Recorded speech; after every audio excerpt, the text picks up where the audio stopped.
Welcome to Season 4 of the Agile Brand with Greg Kihlstrom, where we discuss business agility through customer experience, employee experience, and digital transformation. I'm your host, Greg Kihlstrom. The Agile World podcast is brought to you by TEKsystems, an industry leader in full-stack technology services, talent services, and real-world application. For more information, go to teksystems.com. To read more about the topics discussed on this show, you can go to my website at gregkihlstrom.com and read my latest articles or get a copy of my latest book, Meaningful Measurement of the Customer Experience, now available on Amazon and other retailers.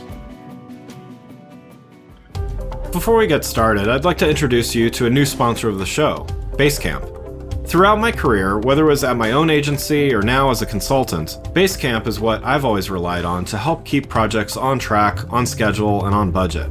It takes a straightforward approach to project management. It streamlines workflow management and definitely keeps the team in the loop and on top of ongoing updates, which are all major components in a smooth-running operation. No matter if it's a simple campaign or a multi-million-dollar project, Basecamp has been a key ingredient in the recipe for a successful project and business. Go to basecamp.com/agile and sign up today to start a free 30-day trial. There's no credit card required, and you can cancel online at any time. If you want to know if Basecamp is right for your team, signing up for that free trial is the best way to do so. Remember to go to basecamp.com/agile, that's basecamp.com/AGILE to get your free trial. Thank you, Basecamp, for sponsoring this episode. Now, let's meet our guest. My name is Greg Kihlstrom, and I'm the host of the Agile Brand podcast. Today, we're going to talk about how fintech can provide transformation in established industries that benefits customers, companies, and others. To help me discuss this topic, I'd like to welcome Demetrius Gray, founder and CEO of Captain. Demetrius, welcome to the show. Thanks a million, Greg. Really appreciate you having me. Yeah, looking forward to talking about this with you. So why don't we start by you giving a little background on yourself as well as what you did before starting Captain? Well, I am a Kentuckian that has moved to the Bay Area following our stint in Y Combinator. And really have spent my entire career as a nerdy accountant and turned a technologist building tech in really legacy industries that are sleepy and in much need of innovation. Nice. Well, yeah, so let's dive in a little more on the ideas behind your fintech platform, Captain. So what was the driving factor behind starting it, and what are some of the problems you're solving for? Well, as you know, the weather is terrible pretty much anywhere in the country at this particular point, whether it's droughts in the west or floods in the east and, winter weather in Texas. Yeah. Those all result in, really major catastrophic issues for homeowners throughout the country. And even more so, real problems for the contractors who they hire following natural disasters to really make sure that they can do their work quickly and efficiently. And so we built Captain for contractors who are doing insurance claims throughout the country following major natural disasters so that they could get paid quick and the policyholder gets their repairs done faster, because there's nothing worse than waiting on your home to be rebuilt after a tornado or wildfire or whatever it might be, and just not having the funds to do it. Yeah. And it seems like these challenges are only going to increase as well. How do you actually go and solve some of those challenges? Like what are some of the steps you've taken? Well, when you think about what has to happen, insurance companies make payments to homeowners, and those payments are actually normally pretty good promises. They just tend to be slow, right? And when you're dealing with a traumatic situation, sometimes it's harder to make decisions than it normally would be. And so Captain creates the rails for the transaction. So basically your contractor is given funding by Captain upfront so that you don't have to put out the money personally.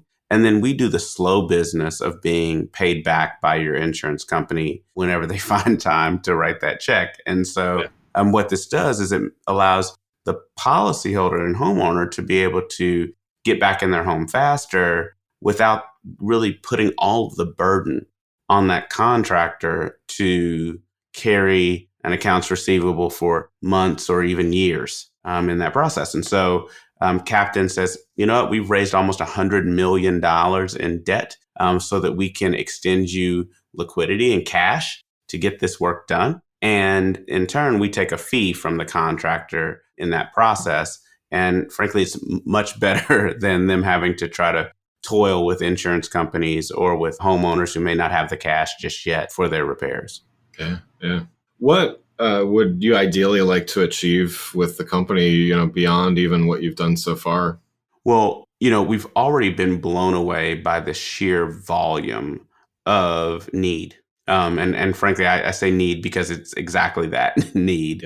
Yeah. Whether you see the Western Kentucky tornadoes or the Eastern Kentucky floods or the Marshall Fire in Colorado or any of these events that you see on the nightly news, our goal is to create a space for every single insurance related, natural disaster related expense to go.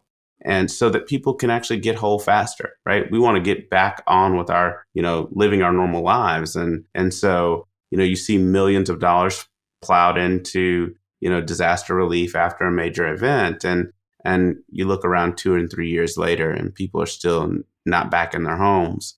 We hope to be able to solve that problem. Yeah, yeah. Let's talk a little bit about the business model of Captain. So you're solving for a fairly complex issue. So there's 3 parties involved here: homeowners, contractors, and insurers, that all need to get a win from this in order for it to work. I have some experience with 2-sided marketplaces, but we've got 3 factors here. Where did you start in order to solve this challenge? It's really great to always look at who has the largest pain, right? And these contractors have a very significant one, one that is calculated and quantified on a monthly basis with a P&L and balance sheet. Yeah. They see their accounts receivable and they're ballooning. And, it's not uncommon for a restoration contractor in the United States to have aging receivables of 240 days plus.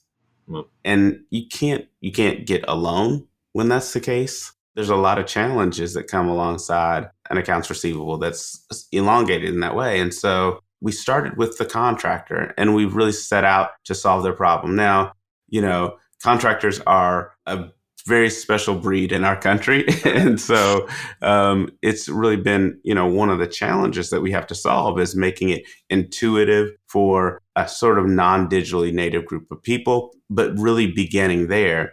And if we serve them well, then we can serve their customers extremely well.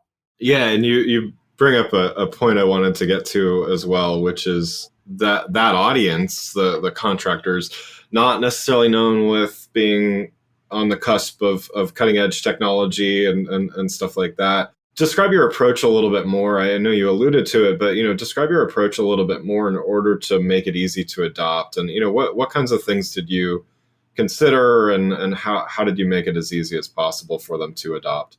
Well, we tried not to create more friction. One of the challenges that, and this probably doesn't come as a surprise to you or your audience, is that when you start to get into the weeds of most contractor relationships with consumers, you start to realize that a lot of contractors aren't following the law. Yeah. And so we actually started with making sure that we gave them legally compliant agreements to use within our application, within their state, so that we could be sure that the consumer that they're doing business with is actually doing business with the best, most reputable contractor because they're crossing the T's and dotting the I's and have fully enforceable agreements. That's where we began. And then what we did is we really focused on making the analog thing digital. Right. So a lot of times it was about converting what is a traditional 3-ply contract paper into a digital format that's easy to use so that the contractor could simply execute via an iPad or an iPhone in home or even remotely. And so what we've seen, and I think the thing that sort of struck us was that the results of the pandemic have really moved a lot of these relationships to a more remote signature level of comfort that didn't exist back in the day when I was a contractor. And so a lot of people have gotten far more comfortable. And we really had to move quickly and pivot to make that feature available to our contractors so that they could simply email our terms and conditions directly to the policyholder for signature, as opposed to doing it at the kitchen table. Yeah, yeah. What about from the consumer side of this? Was there any reluctance or skepticism or anything like that? Like, how did you bring consumers on board, and did you face any challenges? Well, you know, what's interesting is we don't have to do that at all. These relationships with the consumer are really with the contractor. So Captain goes out and it approves contractors every single day to use our financing. And so, you know, it really is incumbent upon the contractor to explain the role of Captain in this overall process. And frankly, it gives consumers a level of confidence, right? That look, I'm not having to put out any cash up front because they have financing through an alternative means to actually make this thing go.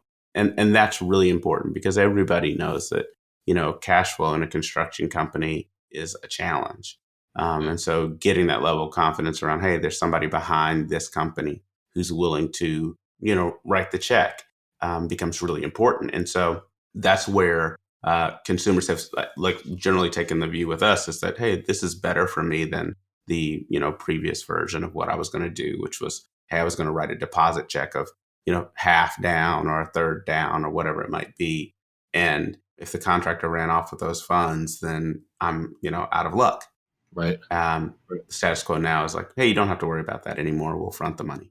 Yeah. Yeah. Well, yeah. And I think that changes the nature of the relationship with the contractor to their end customer as well. In a sense, they do need to be up to speed on your product, but the positive side of that is they're offering a better experience for their customers, right? I mean, they're able to offer more flexibility and things like that. So, Absolutely. yeah, I mean, it seems like it's a little bit of maybe of a learning curve on the contractor side, but at the end of the day, they're selling a better experience. Does that sound right? That's exactly right. You know, we really built this for contractors, but we absolutely took consumer protection as one of those sort of core values that we're working from, which is if you looked across, you know, the legislative environment after a lot of these disasters, what you'd discover is that states attorneys generals crack down on contractors following these events. And they do that because, you know, the consumer wasn't really protected.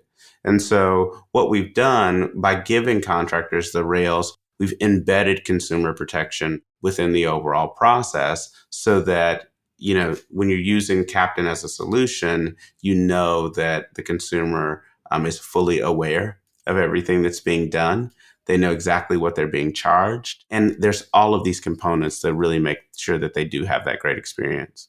Yeah, I mean that takes it definitely one level beyond there's review sites where you can get, I would say for the most part, legitimate reviews of contractors, and so you're not going to hire the one with 1 star, from 100 different people or something like that. But this takes it to what I would say a much more practical place and with real protection. Because I mean, again, you hire a 5-star rated contractor on one of those sites, they could still do a terrible job, and they could, there's there's a lot of potential there, but this does provide more protection. So it seems really interesting from that perspective as well. Well, and you know that this sort of core thing that we began to understand and the epiphany that we had is that consumers throughout this country have all of the authority, but oftentimes not a lot of the knowledge and experience because in your lifetime, you're likely to only file one, homeowner's insurance claim ever.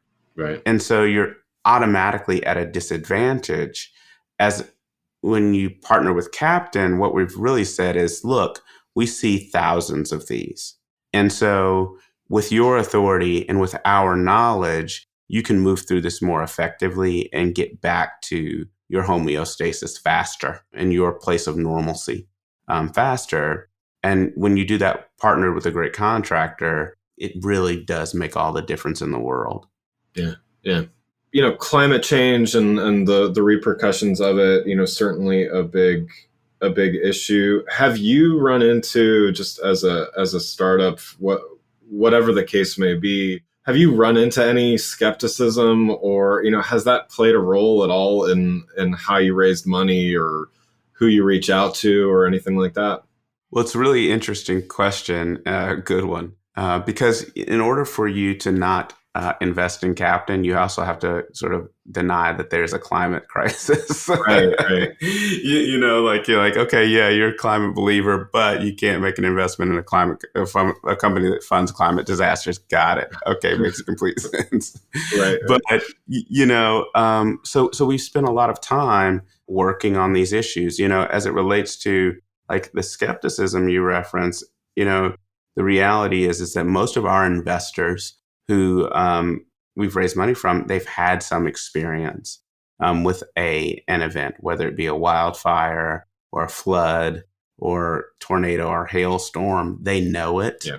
And that is oftentimes why they understand why this is a sort of really painful process to go through. And frankly, we've been really encouraged by not just investors, but also insurers who've started to say, we understand, and you are really de-risking in this overall transaction for us also because of your willingness to front the cash, right? Because now the insurers now know, hey, you know what? This is a great moment. We know that Captain has spent the money. Now we feel 100% comfortable writing that check. Because right now the status quo is that a lot of insureds are waiting on the insurance company to pay for something that hasn't yet been done, right? Yeah. And so that's a more risky position than the ability to say, nope, all the work is done. It's already been paid for. The insured is now whole. Now pay us back. Right, right. Yeah, yeah. Well, one last question before we wrap things up here. Having been part of Y Combinator, as you mentioned, being a founder, what's one important change or evolution that you're seeing in both the fintech space as well as the startup space in general that other potential founders should keep in mind in the months ahead? I think there has been a huge push around austerity and pulling yourself in and not hiring and doing a lot of these things. I think, being fundamentally aware of what type of business you're in is one of the things that most companies are really getting well acquainted with now. Because for us, as an example, our business is not correlated to the market. Right. There are going to be severe weather events, whether the NASDAQ is up or down or tech stocks are up or down. And so, Right. so we have a level of flexibility even in terms of the market. I think what we've had to do is be sensitive, though, to what that means for venture investors as we move forward. And so, some of these funds, you're looking for funds that have more dry powder, than less. Yeah.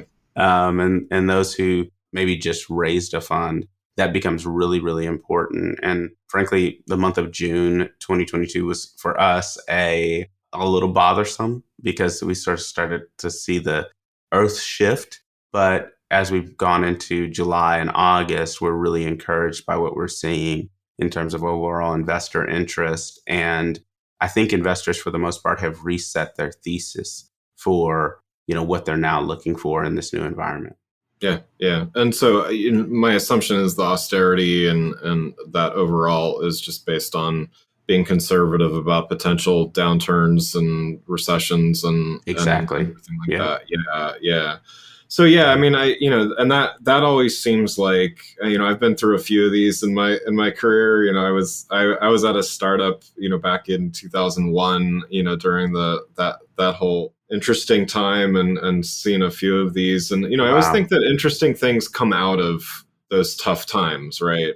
I think social media really came out of that first boom. And I think the sharing gig economy, whatever you want to call it, kind of came out of 2009, right? And so do you have any predictions for what might be, any trends that you're seeing in startups or anything like that might be coming, maybe not immediately because we are kind of headed towards at least a tightening of things, but any trends you're seeing in kind of the startups that seem to be popping up right now?